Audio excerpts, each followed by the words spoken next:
بسم الله الرحمن الرحیم. خیلی مقدم به شما دوستان عزیز. موضوع امروز در مورد هویت سیال. خیلی از واژه هویت ما شنیدیم که وقتی میریم بانک آقا پول منو میدید؟ چشم. کارت ملیتون رو بفرمایید، شناسنامه‌تون بدید تا پول خودتون رو به خودتون بدن.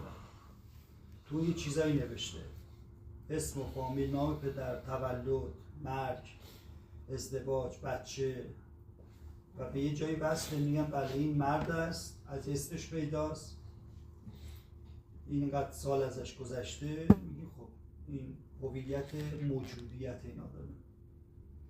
اما فقط هویت مگر این است؟ نخیر. اول سوال این است، هویت ها سیالن یا ثابتن؟ اینو شما دوستان جواب بدید. هویت ثابته یا سیاله؟ هویت ثابته. ثابته. مرد ثابته. حالا یک فردی گاهی وقتا میبخشد، گاهی وقتا نمیبخشد. در حوزه اخلاقی، در اختصاصی، در حوزه بخشش هویتش سیال است یا ثابت است؟ سیال. اکثر گرفتاری ما هم به خاطر همین هویت سیالمونه. یعنی هم جهانبینی اینو داریم که خدا ما را میبخشد، هم جهانبینی داریم که دهن همه رو باید صاف کرد. یعنی این دوتاست. پس هویت اولی که از نظر من تازه اولی هم زیر سواله فعلا. یعنی طرف فیزیک مردونه است، فیزیک زنانه است، ولی از زن بودن هیچ چیزی نداره. هویت مرد است ولی از مردانگی چیزی نداره. تو هویت‌های سیال آنچه که هدفگیری میشه اعتماده. آنچه که هدفگیری میشه سطح بالای دروغ در روابط شکل خواهد گرفت. از اون ور هر آنچه که این خیلی نکته است، هر آنچه که آدم ها یاد میگیرند هویتشون رو سیال خواهد کرد. برای که در مرحله یادگیری شما متوجه تمامی خطاها، اشتباهها، بزه‌ها، کمکاری‌ها میشوید. بعد حالا میخوای مفهوم یاد گرفته شده رو به یک شخصیتی که ساخته شده با یه سری متریال‌های غلط، حالا باید سوار رو بر اون کنی. اینجا میگن یا خودت رو تخریب میکنی، از نو میسازی، یا اون رو به اون دیکته میکنی. یعنی منی که اصلا بویی از مردانگی نبردم، هویت شجاعت، هویت مردانگی، هویت جسارت رو به خودم رنگ میزنم. تجربه تاریخی نشون داده که کسانی که به چیزهای قبلیشون اینو فقط اضافه میکنن، بنا به فراخور اجتماع، محیط، اون رو میتونن دستخوش حوادث کنن و برش دارن. پس بنابراین یک هویت ثابت داریم که این هم الان مخدوش است. حالا میرید هویت‌های بعدی. احساس ذاتاً بی هویت. ببین ما گفتیم هویت، اصلا احساس و معنا در انسان هویت نداره. مثل که بگی من عاشقم. این کلمه در هیچ جای ادبیات، در هیچ جای عالم معنای دقیق ندارد. ثابت. من میگویم من خدا را دوست دارم. طرف میگه میتونم از خدا بپرسم؟ تو الان داشتی میومدی پاتو گذاشتی رو کفش همسایه، الان اومدی یه طبقه داشتی میدی بالا، زدی آسانسور، یه طبقه خیلی وقتتون نمیگیره، چرا از برق استفاده کردی شما؟ اینجا میگیم که طرف تمامش اینا عارضی هن، امانتی هن. احساس به طور کامل بی‌هویتیه. انسان در مرحله احساس یک آدمی است که در دو راهی است، در چند راهی است، سراراهیه. در احساس دلیلش اینه که منوط به شرایط. هر که شما میگی هر غلطی کرده میگه والا من نفهمیدم اونجا، اشتباه کردم، اون یارو بهم گفت، من که نگفتم. هور تو آشورا میاد برمیگرده، چیش برمیگرده؟ چه موردی از فکر این آدم برمیگرده؟ میگن او برگشت. با این احساس هویت نداره. حالا روان دوچار کم هویتی یا پر هویتی بازه، یعنی هویتش خیلی زیاده. مثلا خانم خیافچی میگه که من ایل و تبارم وصلم به قاجار، علیرضا میگه من ایل و تبارم وصلم به بیل گیتس. یعنی خودشو پر هویت نشون میده. این که میگه از پدر تو را چه حاصل، از اینجا باز میشه. طرف صحبت میکنه میگه آقا ما از ایل و تبار مثلا قاجار فلان آدم هستیم، ما آقازاده به دنیا آمده ایم، فرق داریم با شما. این میشه پرهویتی، یعنی باید خودش رو وصل کنه به یک کلی، به یک سیستمی که شما چیزی بهش نگید. مثل مسئولین دولتی، مثل نظامیان. شما به این نظامی اشتباه میکنه، میگه مثلا چند روزشون پارک میکردم، ماشین نظامی جلو من وایساد، من داشتم از بغل میادم عقب برم پارک کنم، گفت آقا برو دیگه. گفتم چه داد میزنی؟ وایسا، نمیدونم پارک میکنم. گفت بزن بغل ببینم. به نیروی انتظامی من کشید که کارت رو ببینم. گفتم آقا تو داری بوق میزنی، چرا از لباست داری سوء استفاده میکنی؟ گفت خیلی داری حرف میزنی، میبرم تا. ببین چرا خودشو وصل میکنه به یک سیستمی، یه کار تمام هست، حواست باید باشه که این نفع نباید بزنی. پس یه پرهویتی، یه دم کم هویتی داریم. معمولا ترس، به هم ریختگی، درگیری، انتظار، تمایل به دیگران، تمایل بیش از حد به دیگران، اینکه دیگران رو شما فرشته نجات بدونی برای خودت، مهرطلبا و همین مهرطلب، همه اینا که وقتی در تنهایی هستی تمام اینا جلوه‌گری میکنن، اون باشد من هستم، اون نباشد من نیستم. اینا دچار کم هویتی هستن. یعنی لازمه که حتما هویت خودشون یه بار دیگه بازیابی کنن که ببینن اصلا از کجا آمدن و چه خواهد شد. این تمام. میرسیم به مرحله بالاتر، روح، که کاملا علامت سوال. یعنی ما به لحاظ روح و به لحاظ فراروان هیچ هویتی نداریم. یعنی کلمه هویت نمیتونی روش بذاری اصلا به هیچ عنوان. تجربه تاریخی تا الان نشون داده که هیچ کس نمیتونه بگه که من از خدا هستم. هیچ کس. یعنی هر کس تا الان حرف زده در حوزه سطح روان یا حس حرف زده. مولانا گفته، از حسش گفته. همه ما ز بالاییم و بالا میریم. نمیتونه بگه من کجا دارم میرم. کجا؟ ببین خیلی نکته است. ببین ما میریم جلوی بانک، نمیتونیم هویت سیال نشون بدیم. آقا شناسنامه چی نوشته؟ از یه جایی دارم میام، یه جایی هم دارم میرم. مثل اون کربلا داره، کجا میری؟ گفت والله اینا اینوری میرن، ما هم اینوری میریم. گفت حالا چرا اونوری میری؟ گفت من ساندویچ میدن. اوکی؟ یعنی نمیتونی موجود در حال حرکت رو بگی تو کجایی هستی اصلا. میگه والا نمیدونم، ما هم داریم میریم همینجوری. همه یه حرف امیرالمومنین، تمام حرفاشو در نهج البلاغه که بالای فکر کنم 800 بار من خوندم و با تدبر، شما نگاه کنی همش یه جمله است: انا لله و انا الیه راجعون. اصلا نمیگه ما کجا داریم میریم، میگه والا منم نمیدونم خودم. پیغمبر میگه والا منبرم نمیدونم، منم میرم پایین میمونم، اونوری میرم نمیدونم. اوکی؟ پس این خیلی نکته است. از هویت ثابت شروع به موضوعی که هویت نتونش بذاری داری حرکت. الله اکبر. بعد این وسط دو چیز میماند: پرهویتی، کم هویتی، بی هویتی. چی شد؟ ما در یک حلقه گم شده ایم این وسط. الله ولی الذین یخرجهم من الظلمات الی النور. یعنی در یک ظلمت بی هویت، در یک ظلمت کم هویت، پر هویت. تو این ستایی یعنی متغیر. بله. حالا اونهایی که حالشون خوبه در جلوت نشون میدن دچار پر هویتی میشن. یعنی چی؟ من میام علیرضا میگم حالم اوکیه، عالی. علیرضا میگه ببینم اس ببینم. یادت میاد؟ اس ببینم اتفاقا یه پولی چیزی وارد شده. یعنی من وصل به یک چیزی ام. اون چیز چون برای من چیز شده است، حالا میام در جمع مطرح میکنم.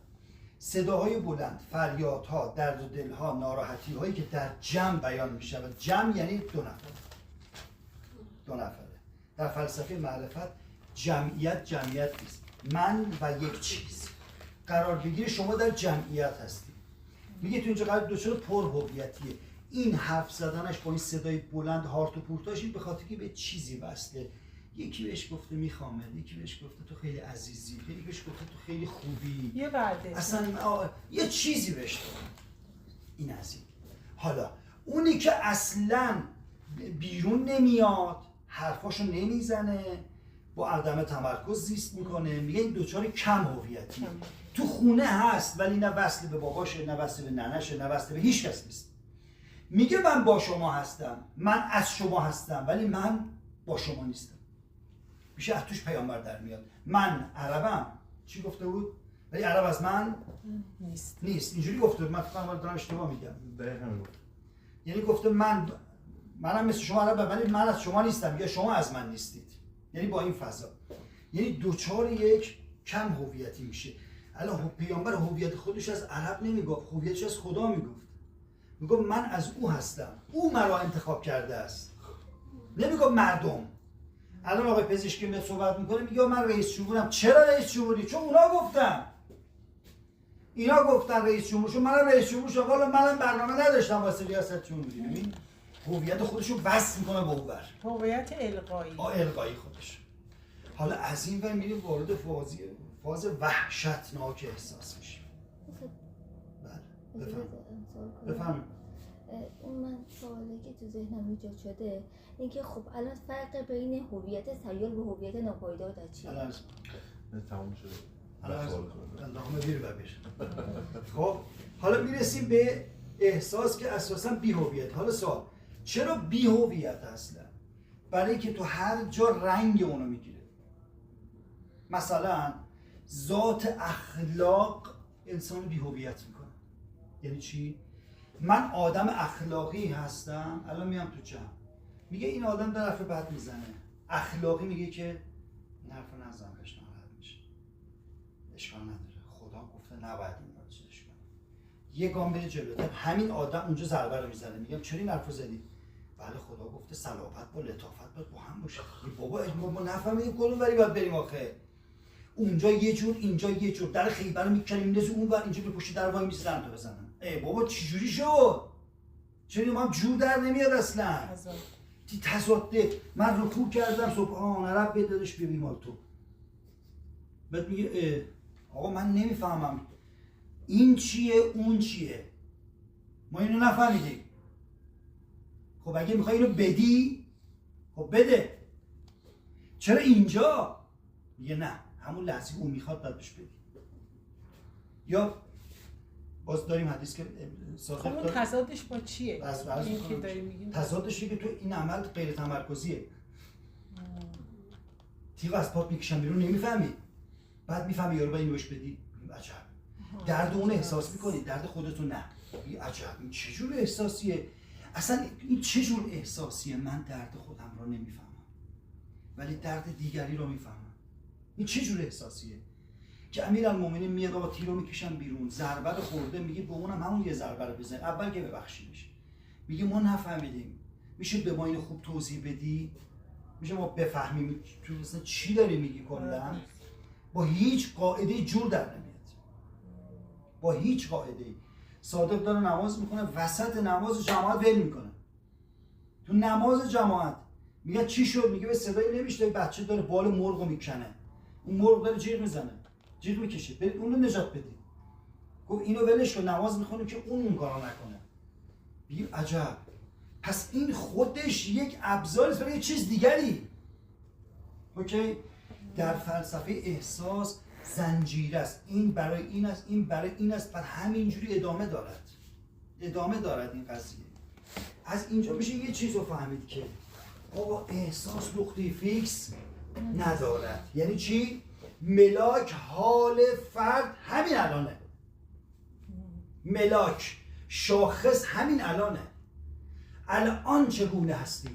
یعنی به لحظه بعد اعتباری نیست. نه جمله امیرالمومنین چه حرف زیبایی میزنه، میگه هر روز به مشکلات همان روز فکر کنید. سوالی دارم، کدوم از ما هر روز به همون مشکل همون روز فکر میکنیم؟ هیچ کدوم. در قرآن کن میگه امروز یه مسائلی، امروز به همون فکر کن.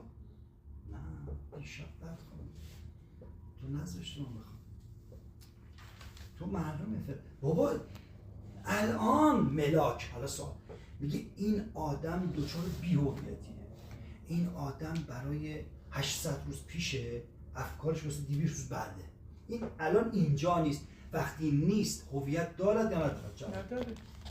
حالا سوال اساس هویت آدم ها اگر احساس رو برش داریم، روانم که پر هویت و کم هویته، پس هویت انسان به چیشه؟ یعنی اون هویت سوال کلیدی اینجاست. من میگم شما رو به چه چیزی باید فیکس کنم بگم که من تو را دوست دارم؟ ببین تویی که گفتی، اشوب مثالی میزنه، میگه شما یه گل رو بگیر، رود داره رد میشه، این گل رو بنداز اینجا، دوباره یه گل دیگر به دور بنداز، میگه این با اون یک فرق داره. میگه چه فرقی داره؟ هیچ، جفتش در یک عمل داره انجام میشه، میگه فرق میکنه جفتش با. سنگو میگه بندازی بالا، این میره بالا با هوای بالا آغشته میشه برمیگرده دست شما. این سنگ اون سنگ دیگر نیست. الله اکبر. منظور این است که وقتی میگویم من تو را دوست دارم، اول بگو ببخشید شاخص ها تو بگو که ببینم الان بازم همونی که من گفتم هستی یا نه عوض شدی دوباره. یه چقدر سخت شد؟ خیلی سخته درکش. چقدر سخت شد؟ من میگم علی رضا من تو را دوست دارم. بعد علی رضا میگه تو الان میدونم تو فکرم دنبال ضربه زدم به تو هم.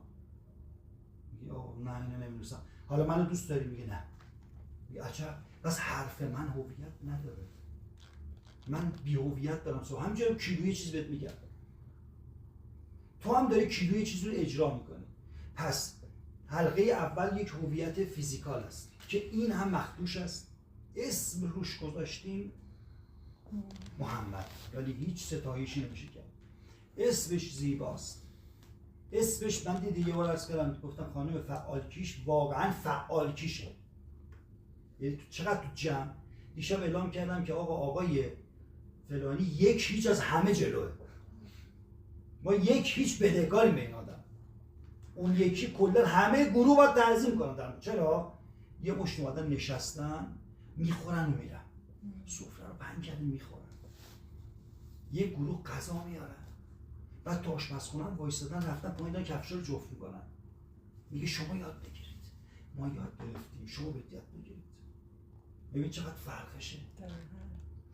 بس هویت سیال، آقا هویت سیال فرقش با ناپایدار چیه؟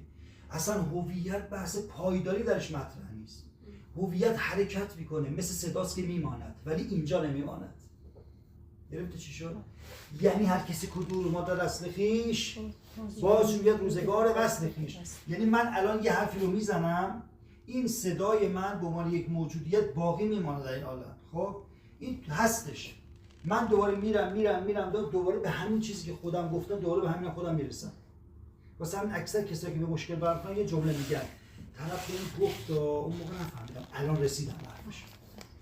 اون موقع یه ایده تو ذهنم بود و الان که دیدم ای بابا من تو فکر من بودیم. ببین ناپایدار یعنی هست، عوامل ناپایدار کننده میاد خرابش میکنه. ولی در هویت سیال هویت هست ولی مال تو نیست. میاد میره آب که میریزی میره واسه چالش پیدا کنه، حرکت میکنه. واسه همینه نباید به احساس هیچ انسانی اعتماد کرد. احساس به علاوه یه سری الزامات زیر ساخت میخواد. میگه زیر ساختاتو دیدم میشود رو احساسات هم نظر داد، ولی چون زیر ساختو نمیبینم مخدوش هست نمیتونم نظر بدم. الان من میگم من زبان انگلیسی بلدم، شما یه جمله میگید میشه یه دقیقه حرف بزنید 800 تا مدرک میذارم جلو. الان یاسر داره کلاس میره، بعد همسرم گفتش که حالا این دو تا کلاس آخری هم بره مدرک رو بگیری. گفتم زبان مدرکی نیست که آقا. گفتم یاسر با ما حرف بزن ببینم. بعد گفت just a minute به من. گفت چند لحظه. بعد گفت پلیز ویت به من. پلیز ویت. گفتم اوکی بگو برسه کلاس. با من اینجوری جواب من این شکلی داد. می‌خواستین خروجی شو بدین. آره. من گفتم بابا این بعد 2 جلسه بره مدرک بگیره تا منم حرف بزنم. گفت just a minute please wait لطفا یه صبر کن. بعد شروع کرد. گفتم حالا یه تفسیر کن اتاقو ببینم. شروع که توضیح دادن. این دسکو بذار اون بعد دیوار فلان دوره همه رو چسبون به هم دیگه. گفتم برو. چرا؟ یعنی می‌خواستم ببینم آیا این که میخواد 2 جلسه بره زیر ساخت دارد یا حس فقط رفتنه ولی خروجی نداره. پس منظور از هویت سیال چیست؟ ما هممون دوچار هویت‌های سیال هستیم. یعنی نمیتونیم الان به تو بگم تو یک خانم هستی، نمیتونی تو به من بگی من یک آقا هستم. من باید اثبات بشم برای شما. اثباتیه، حرفی نیست. بگم علی رضا تو خیلی آقا هستی، ایشون میگه من هیچ آقایی در خودم نمیبینم. تو مرا اینگونه میبینی. بریم کم عمیق‌تر. ما درگیر و در جنگ عظمت‌های نگاهمون هستیم. فقط ما آدم ها را آنگونه که باید نمیبینیم، آنگونه که ما میخواهیم ببینیم آنگونه میبینیم به نظر میدیم. طرف یه لیوان بهت آب میده، یه دریا تشکر میکنه، یعنی شما هویتت زیادیه. اون آدم احساس میکنه وظیفت دیگه، وظیفت، یعنی به اندازه میگن جاری عاقل غیبت کن، عاقل پیدا کن، عاقل پیدا کن و غیبت کن، مرد پیدا کن من خودم میرم، تو زن پیدا کن زانو بزنیم. با کی داریم حرف میزنیم؟ با یه سری آدم‌هایی که حرفاشون مال خودشون نیست، تربیت‌های غلط، مسافرای زندگی هر کدوم وسط کار جا گذاشتن، بابا، ننه، برادر، خواهر، رفیق، زن، شوهر، همشون یه سری وسط کار جا گذاشتن. یک چیز میماند، یک آدم متوقع، منتظر، پر از وعده، با یه سری حرفای زنجیره‌ای خوشگل و قشنگ. هممون همینه، هممون.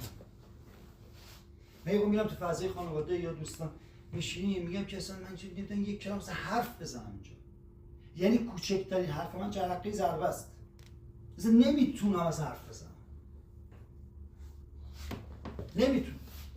با یکی از همین نزدیکانم یه سگ داشت، سگش رو دزدیدن. آقا اومد تو خونه نشست، من دیدم اصلا چی شد تو اینجا سیاه اذیت، نه غذا میخوره نه فلان. میگم چی شده به شما، چی شده؟ آره مثلا بچه‌م رفت. گفتم بچه‌ت؟ کدوم بچه؟ گفت سگم رو دزدیدن. اون به این درک نرسیده این عالم ناپایداره. به این درک باید برسه هیچ چیزی مال تو نیست و تو تصاحبگر هیچ چیز در این عالم نیستی. آقا مردم رفت، مردی که باید بره میرود. داریوش خونان که رفته دیگه هیچ وقت نمیاد. این باید به این درک ناپایدار بودن این عالم برسه. مصداقش میشه سگ، مصداقش میشه کفش، مصداقش میشه گوشی رو میبرن. خب بله، تو با درک این موضوع بعد میری میبینی که آدم ها بی هویتن، هر کس هر جا احساس کنه دست درازی خواهد کرد. با این درک برو تو جمع بشی، با این درک ارتباط بزن، با این درک ازدواج کن. یادتونه گفتم در آینده ایران همه زنها باید خودشونو واسه خیانت آماده کنن و برعکس همه باید خودشونو برای ضربات آماده کنند، همه باید برای دزدی خودشونو آماده کنن. مسجد میریم کفشا رو میذاریم تو نایلون، میریم تو مسجد. بابا مسجد گرم نماز بخونه دیگه، کفشتو چرا با خودت میبری اونجا که دیگه همه با خدا حرف بزنن؟ تمام. اون به خدا ایمان نداره. ببین حرف یعنی مسجد هم بهانه است برای یه سری آدما. فکر نکن هر کس مسجد می آید برای خدا آمده است. خدا واسه اون اومده، اون خدا بهش گفته برو اینجا برو. اونم اینجوری میفهمه. پس وقتی میگه هویت سیال، مقصود این است که ما در 3 حلقه گم شده گرفتاریم و توی این لوپ داریم میشه همینجوری. بعد هویت اولی رو اثباتیه، یا آقا مردی توی هم الان مشکوکیم، ما از اینجا به بعد کلا به یک ناکجا آباد وصلیم. تو کجا میروی؟ نمیدونم. هر طرف آب بوزد همان طرف. این یادت باشه آخونده افتاد تو رودخونه، یارو اومد نگاهش کرد گفت حاج آقا دست بده به من، گوش نداد. رفت یکم جلوتر گفت حاج آقا داریم سیلاب میبره دست بده به من، گوش نداد. رفت جلوتر گفت من میدونم باید به این چی بگم. گفت حاج آقا دست منو بگیر. دستشو گرفت. گفت اینا دست بگیر دارن، دست بده ندارم. بده نگو دستو بده به من، بگو دستمو بگیر. گرفته چی شد؟ در جامعه ما همه دست بگیر دارن.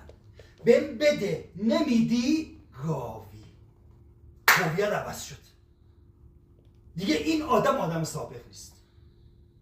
تو رو با دستهات میشناسن، تو رو با اون چیزی که بهش دادی میشناسن. میگه چون بهم نمیدی اینو، منم دیگه نیستم باید. یعنی چی؟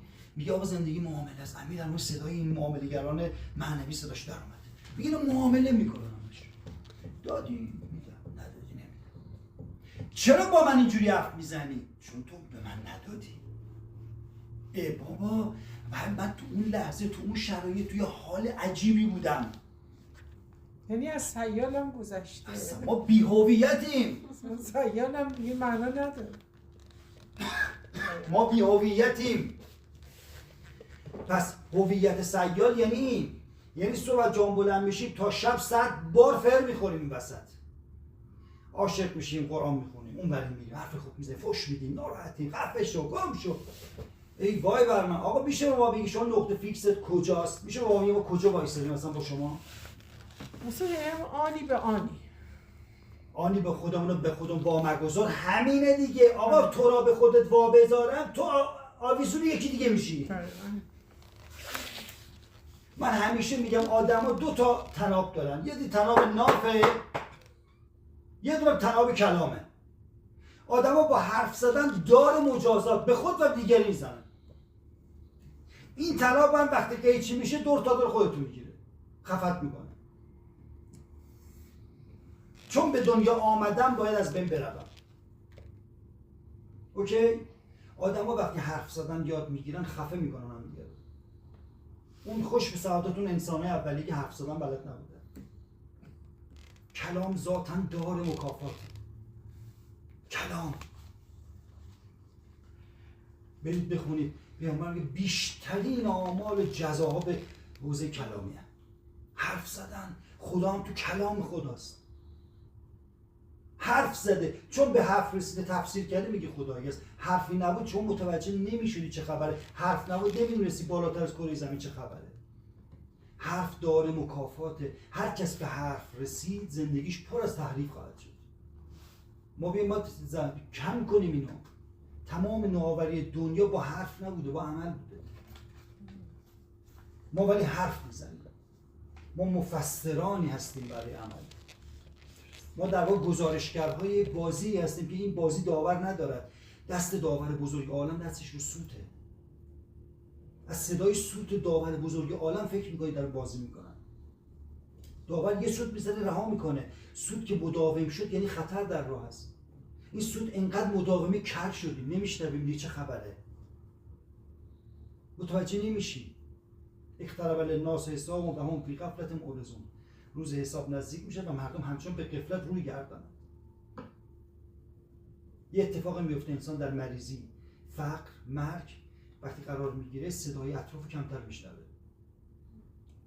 وقتی مریضی ندیدی بو نمیفهمی، زیاد تو صدا میگه چیه اینجور صحبت. وقتی فقیری متوجه حرف آدما دیگه نمیشی، میگه من ندارم، این داره میگه من با شوهرم چقدر خوبم. صدای یارو نمیشنوه، صدای اعماق خودش رو میشنوه. ما الان توی این مثلث گیر کردیم، هیچ صدایی رو صدای طنین انداز نمیشنویم اصلا. وراجیم، مروجین وراج. از چی میگی تو؟ سیب زمینی افتاد اونجا. چقدر خوب، چقدر حرف تو قویه. موهامو اینوری رنگ کرد. چقدر خوب، آفرین دیگه. چکم برگشت خورد. عجب خوب. چکی نبود بعد میرفت. حاجا من ادای حاجا خودنوسی دیدم بنده. آیا خودنوسی اینجوری ما حرف میزد. ما بعد چی میخوای بگی؟ یه کفشاتو بیخ میزن. نه آره اذیتی نه. چه شدم ضعیف شد. آره چه خوب. آره. گفت تموم شد این دلقک بازیاتون تموم شد. بعد میگه حالا میخوای حرف بزنی؟ مثل فاضل نظری حرف بزنی. حرف بزنی دیگه. مثل فاضل نظری حرف بزنی. باید حرف بزنی مثل ملکیان حرف بزنی. یه جمله، یه تکنیک، یه کلمه میگی یارو میبری عقب، میگی که او تمام شد. فلسفه نیامد که مردم فلسفه یاد بگیرن. اصلا فلسفه چیز نیست که ما بگیم مثلا من برم اینو یاد بگیرم بعد برم یه چیز دیگه رو درست کنم. میگه نه خیر. فلسفه آمد که بسازی، با پرسش های درونی خودت را بسازی. فلسفه نیامد برای دیگری حرف بزنی. اشتباه می‌اریزو بگو. هنر زندگی. فلسفه آمد که به تو بگوید که سبک زیستنت را اصلاح کن. مثلا مادر همه علوم در دنیا فلسفه است. میگه اول چیستی رو بفهم بعد به کیستی میرسی. ما به کیستی رسیدیم، پر از کیسه درست کردیم، کیسه های تو خالی از دانستگی. پشت صحنمون چیستی نداریم. ما اصلا متوجه متریالمون نیستیم. دانش بنیان چقدر داریم صحبت می‌کنیم. اولین جمله میگه اون متریال به کار رفته از این محصول رو ما توضیح میدیم. انتخاب شناسه متریال چگونه بوده؟ طرف نمیتونه حرف بزنه. میگه اون انجام دادیم دیگه. میگه تو امکان نداره از احراز بشی. ما متریال همون مسئله آبکیه. واسه همین حرفامون آبکی. آب نبات چوبی باید با هم حرف بزنیم. طرف میگه 40 سال است ما ازدواج کردیم و او 40 سال است با من حرف نمیزند و ما چقدر زوج خوشبختی هستیم. با این فضا میریم جلو. پس بنابراین وقتی میگیم هویت سیال یعنی ما به این دوتا گیر کردیم. هویت سیال رو فقط با عمل انجام میدیم. حرف که میاد پایین سطح توانایی میره بالا. توانایی باید زبان را باز کند نه دانایی. دانایی که زبان باز کند تو را اسیر خواهد کرد، تو را عبیر خواهد کرد. توانمندی که شما رو میبره به سمت که مطلب رو بگی. امروز آموزش ها در سطح دانستگی هست. دکتر میره درس تو کتاب میگه قانون گفته. من که نمیگم 56 مدنی میگوید خبن غیار فلان فلان فلان. استاد ببخشید این قانون مثلا چیکار میکنه؟ دوباره هر چی بخواد بگه دوباره تو کتابه. خارج از قانون بگه وای میستم جلوش میگه تو چرا یه چیزی از خودت داری میگی؟ قانون که اینه، تو از خود برای چی حرف میزنی؟ یعنی چی؟ یعنی توی کلیشه توی زندان دانستگی. حالا بیاد بگه این قانون زوایایی دارد که 2 تا زاویه‌اش مجهول باقی مونده. این الان بیان کنه دانشجو به هم میریزن. کجا چی فلان. امروز سطوح آموزش در کشور این شکلیه. یعنی یک نفر مثل آقای ملکیان میاد وسط شروع میکنه مطلبی رو میگه همه به هم میریزن. همه به هم میریزن میگه عجب تو چه از خودت داری صحبت میکنی. پس ما تو هویت گیر کردیم فقط عمل. کمترین کلام، بیشتری توانمندی، مهارت افزایی به این سمت رفتن. خود عمل صداش در میاد. وقتی صدای کلام قبل از عمل در بیاد خود ارضایی شخصیت. ولی صدای عمل وقتی در میاد همخوابگی شخصیت. یعنی درش انسان داره آفرینش پیدا میکنه. ما متاسفانه هممون در حوزه اخلاق، رفتار، گفتار دچار خود ارضایی هستیم. دچار خود ارضایی. مثلا یعنی هویت گوش بده در جمله گوش بده. در خود ارضایی طرف لذت میبرد. اوکی؟ ولی با تصاویر. و تصاویر ضربه خواهد زد بشه. چون بعد در واقعیت آنچه را که در خیال میدیده نمیبینه. دچار پارادوکس خواهد شد.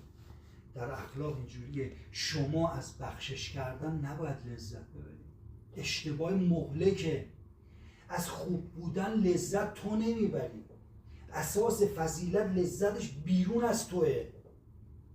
تشنگی در درون آب بیرون از توه. بنابراین وقتی که شما آدم خوبی هستی تو نباید بگی من چرا آدم خوبیم چرا حالم خوب نیست. اصلا ذات این عالم با این جداست.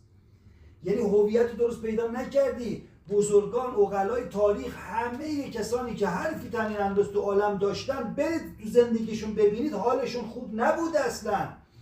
امیرالمومنین از اینکه امیرالمومنین بوده حالش خوب نبوده. پیامبر هم این بوده. همشون از حسین بگیر از نمیدونم تمام کسانی که اینا از بین بردن. مولانا رو ببین تو حرفش تو تا حرف شادی نمیبینی. همش تکنیک، همش فلسفه، همش چیستی. از نمیدونم شاخه یه دور گاو میره به سمت خدا میرسه. انگار همه مسیر رو قرار اونوری بگیره. انگار اینو میفهمه فقط تو حالا. مگس در همه جا خودش است، عقاب فقط در قفس خودش نیست. این حرف آدمی گفته گر حالش خوبه حالش بده.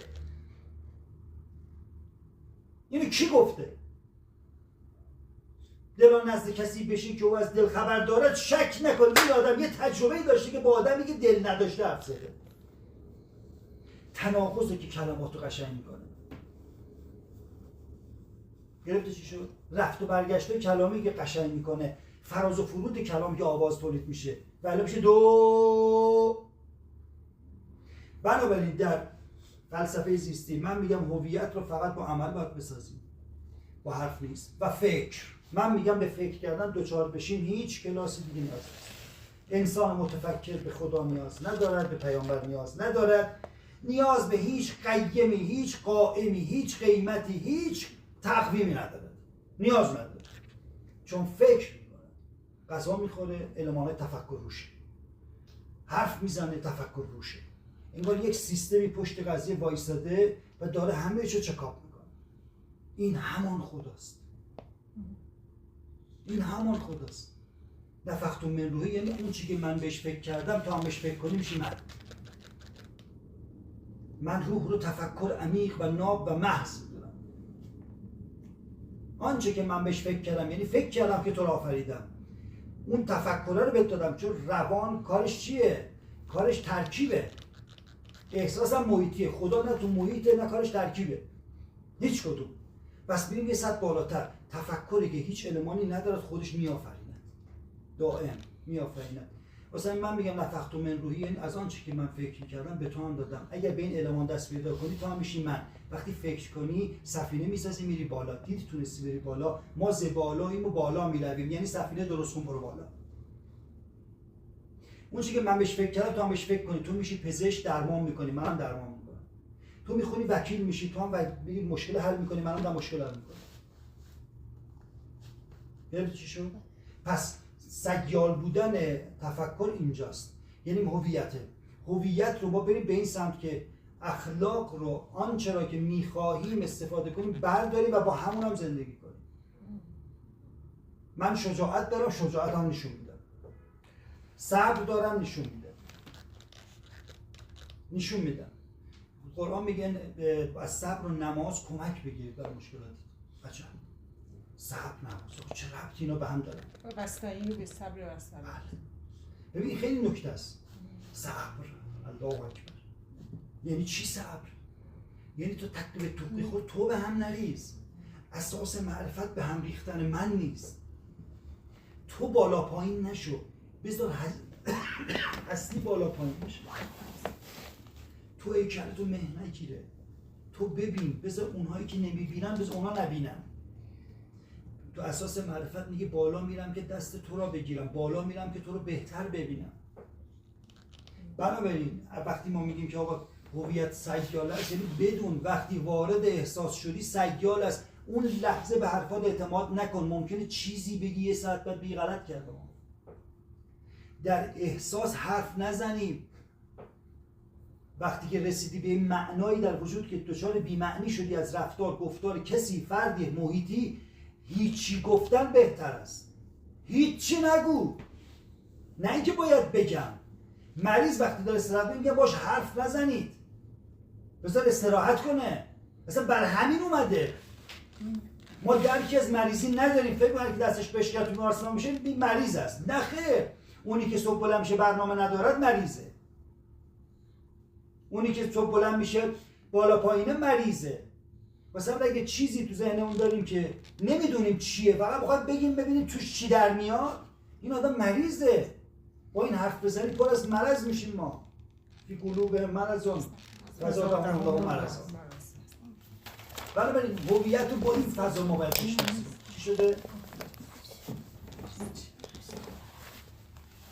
هویت سیال از اینجاست که وقتی رفتی به یه حسی، به یه معنایی، خیلی به اون احساس اعتماد نکن. برای همینه حرف شعرا پر از پارادوکس و تناقضه. علیرضا دیدید این شعرا وقتی شعر میگن خودشون در قالب شعرن. بعد مخاطب میگه که یعنی بلا سرت اومده، میگه نه این رو تصویر میکنم. احساس میکنم غریبم میان جمع، بیگانه با نگاهشان، با زبانشان بال مرا به سنگ میشکنند و میخواهم که عادت کنم به کوچکی قلبهایشان. آنجا چقدر کبوترها دور و قریبن، اینجا چقدر چلچله‌ها در برف موندن. خودم را کنار ثانیه‌های عمر دفن میکنم، شاید چنین جدا شوم از زمانشان. ببین شاعر چی میگه؟ میگه کفشایم را لنگه به لنگه میپوشم تا به جفت عادت نکنم. جفت یعنی ازدواج. یعنی من اینجوری زندگی میکنم که خودم رو تن به این چیز ندم. بعد این تفسیر رو چجوری باز میکنم؟ بیچاره فرهاد نانواها هم جوش شیرین میزنن. این دردش اومده. میگه سبزی فروش هم میگه دوست دارم. من یه جا میلنگه. سبزی فروش هم ادعای فرهاد میکنه. پس من دیگه اینجا جایی ندارم. من کوه میکنم. او فقط از کوه میره بالا. ولی من دارم کو میکنم. خیلی فرقشه. ببین چی جوری به هم دیگه میبافن. اصلا تناقض و پارادوکسی که نقاشی ها ایجاد میکنه. لبخند ژوکن تناقض و پارادوکس داره که در عالم موند. اصلا برای که ما خدا رو نشناسیم چون تناقض و پارادوکسیم هست نیست. هست ثابت کن. ثابت کن. نیست. از کجا من میدونی نیست؟ میگه ای عجب چیش عجب. آره نه ما نگاه کن بین حرفا میگیم که آره. با سر میگم نه، با زبان میگم آره. یا ما نفهمیدیم چی میگیم. خدایی که ما شناختیم میمونه است. با سر میگیم نه، با زبان میگیم آره. بعد میگه این حرفا که میزنن کی کمکت کرده؟ یه خب اونجا خب بچه‌م به دنیا اومدن، بچه میمونم ساخت به دنیا میاد. بچه اولاغ هم درست بده چشام اینقدره. تو خدا رو برای شکر میکنی؟ چیز نه. خب بانک برنده شدم چه ربطی داره؟ عقلانیت داشتی رفتی شرکت کردی. آقا نه خب دکترا قبول شدم زحمت کشیدی. چه ربطی داره آخه اینا به هم؟ چرا؟ طرف جایی رو پیدا نمیکنه. از خودش در میاد، ارزش خودش رو کم میکنه، میگه من به خاطر اون اینجوری شدم. نه اونقدر بیکار نیست که واسه دکترای تو بیاد برنامه‌ریزی کنه. اصلا اون کارش دکترا نیست. موضوعات زمینی در زمین حل میشن. موضوعات زمین هر چی تو زمین با زمینیه، ربطی به جایی نداره. خودش میگه تمام علم و دانش که داری تو دم قبر، بعد از اون خداحافظ شما. سر هیچ قبری ننوشته آقای دکتر پروفسور. مثلا حسین فلانی. دکتر تا دکتر واسه مریض دکتر. متوجه شدی؟ یه دست به خدا کن. استاد یه هویت اصلی ما هویت توانایی ماست. تمام. باری کلا یه دست بزنید براش. درسته دیگه. آدم توانمند بتونه کارهای خودش، خواسته‌های خودش، ایده‌های خودش اجرا کنه هویت دارد. حالا سوال او هویت دارد نخیر دیگران هویت رو بهش میدن. بیل گیتس گفت دستشویی می‌دهید با پای چپ برد. بیل گیتس گفت.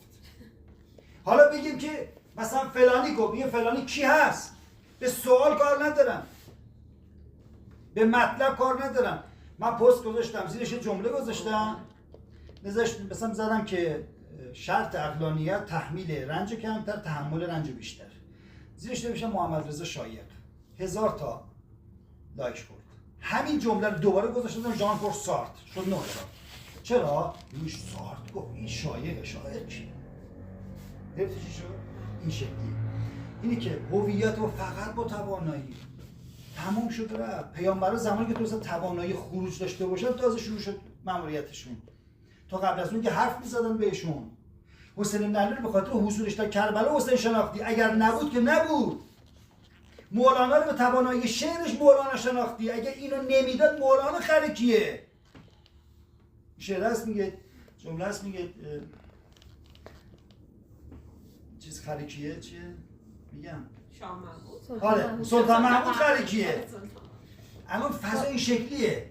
یعنی اگر شما صحیفه سجادی نبود، اگر دکتر حسابی یه کارایی نمی‌کرد، میگفتن دکتر حسابی، میگن حساب به دکتر میشه. به خاطر کاری که کرده است. توانایی. من فقط روی این وایسادم. مرحله دانستگی برای حیوانات نسبت به حیوانات. گیاهان سطح دانستگیش از من شما خیلی بیشتر. آب سفید رو میگیره میوه زرد بده. ولی با شب بخوام صبح بلند میشه دعوا میکنه. دو تا گاو کنار هم صبح 10 کیلو شیر میدن، دو تا زن و شوهر با هم صبح بلند میشن میرن تو دادگاه. معلومه یه جای کار ما میلنگه. سطوح دانستگی دیگه کمک نخواهد کرد. توانایی این باید بره تو توانایی. زن و شوهری که جدا میشن از سطوح دانستگی جدا میشن. من میدونم تو گاوی، منم میدونم تو خری. توانایی کمک کردن به بقیه. من کمکت میکنم تا خودت رو آنگونه که میخوایی بشناسی. این باشه ما میگیم دمتون. حتی توانایی حل مسئله رو ندارم، باید برن دادگاه مسئله‌اش رو حل کنه. یعنی یکی قیم دیگری بیاد بگوید خب شما چرا جدا میشوید؟ بعد از سطوح دانستگی دوباره من اصلا دفاع کنن این گاو از این خر است. اوکی؟ سطوح تواناییه که اجازه نمیده امروز به فردا و فردا به دیروز تبدیل میشه. امروز رو حل میکنم چون که برای امروز دارم تحلیل میکنم. یه دست بفتخار